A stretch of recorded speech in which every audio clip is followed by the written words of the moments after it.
So today I'm gonna be talking about the runs that I'm doing and how I'm practicing and how I really keep like my physical and mental health on point by always taking on new challenges. So last year I ran the first marathon, and this year I'm gonna be running my first ultra marathon.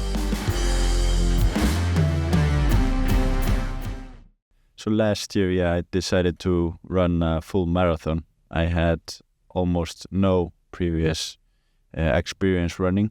The furthest that I've ran before in 2023 was 10 kilometers. So I had to train quite a lot. And I started with running, the first run that I did was 14 kilometers. It's a trail run here in Hafnarfjörður. And that was quite challenging. And after that, I did the Hengill run in Hveragerði, which was another trail run, which was around 26 kilometers. And that was quite a challenging one. I had to put in a lot of effort, and I really because of the elevation and everything, it's running up a mountain and then going back down.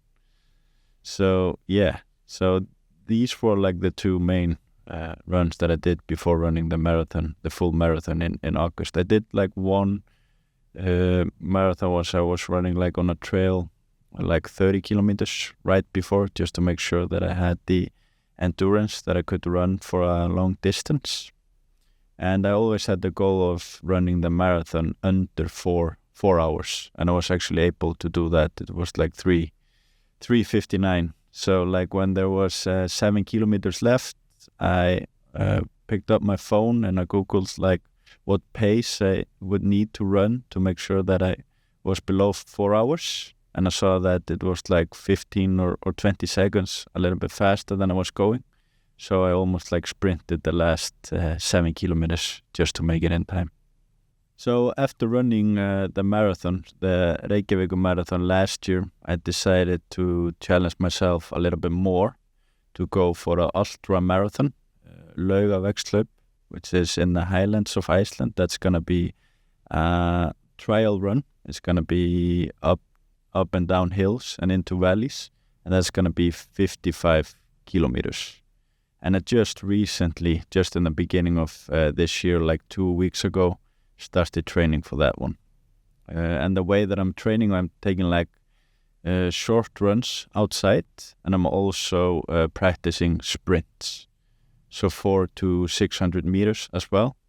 And I combine my training with CrossFit practices as well, which I think works well, because then you have the short muscles and the long muscles as well. You're training both like under high intensity training and as well like the endurance training of the running, going for 1 to 1.5 hours. So now I'm currently running about 25 kilometers a week.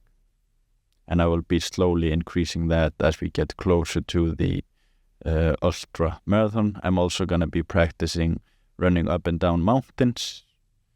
And so we have about 6 months until the run, a little less than 6 months of training. I make sure like that my nutrition is quite good, the diet is quite consistent. So I never have breakfast, for example. I always do intermediate fasting until lunch. Then I always have the same lunch, which is chicken breast and brown rice. And in between that, I have a hleðsla, which is like a protein drink, which is very good for you. And then I always have, or at least like the similar dinner, which is chicken breast and brown rice as well. I make sure like I take electrolytes first thing in the morning and in the evening as well. So I make sure like the body is well hydrated, so it's able to handle all this pressure. I might have to now start, as I get more and more serious about the training, start to track like my carbohydrates and my diet as well, a little bit more in details. I'm using the on-cloud shoes for the trail run, which is like in between, shoes that are good just for the pavement and trail as well, mountain runs and things like that. It's like medium grip. I think I ran a couple of 100 kilometers already in these shoes.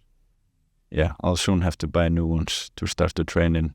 And then the plan as well is to have new ones for the run itself that I maybe ran in like 2 or 3 times before.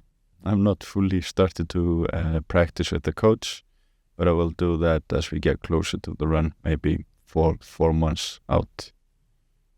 Yeah, because I really want to combine the strength training and the CrossFit and everything with the run. I don't only want to solely focus on the run, but ideally I would like to be around 85 kilos body weight before that, and as lean as I can be.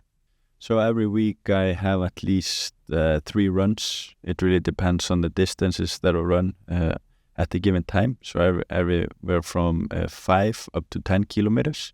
And then I combine that with 2 to 3 CrossFit practices as well, and around 2 bodybuilding practices.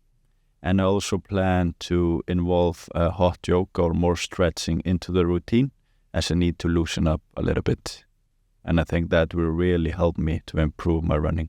Yeah, the main thing why I like the runs is like I really don't like running, but I like doing things that are challenging and challenging myself. That's the most fun part about running, and that's why I do it. And I feel like I always need to have some kind of challenge for a year, something that I'm working towards. That makes me better, not only like physical, but mental as well. I've already competed 1 time in CrossFit, and I think I'm really not that interested in the sport, but I'm more interested in the cardio part of it. And I really like showing up for a 60-minute class without having to think about any program or anything like that. I just follow, and I really know like it works and does the job. The only thing is the injuries. That's why I mainly do the practices that do not include barbells. I know it's not going to be an easy task running the ultra marathon, and I really know that I have to push myself and put a lot of effort into it. But I already know like as well, like 80% of the work is the preparation and the practicing before it. And like the 20% is really like running the run itself. You know, it's like building up the good foundation, making sure like you're in good conditions and things like that. So I think that's really important as well, just to keep yourself on track also. I really think like for this run and for every other run, it's like the key is like the preparation. So how you prepare for it, both like the nutrition and the practices as well. And you have to be consistent, you know. That's really going to show on the day of the run, like how consistent you have been. But I think for me, it's like the biggest space for me to improve is the flexibility. And I know that's going to help me a lot. Of doing more stretches, things like that, going for yoga classes, foam flex, use the foam roller a lot more, and stretching after the runs and before the runs as well. So that's really going to help me a lot. I will let you go on the journey with me and see behind the scenes all of the preparation that I do for the run and how I'm able to practice for it.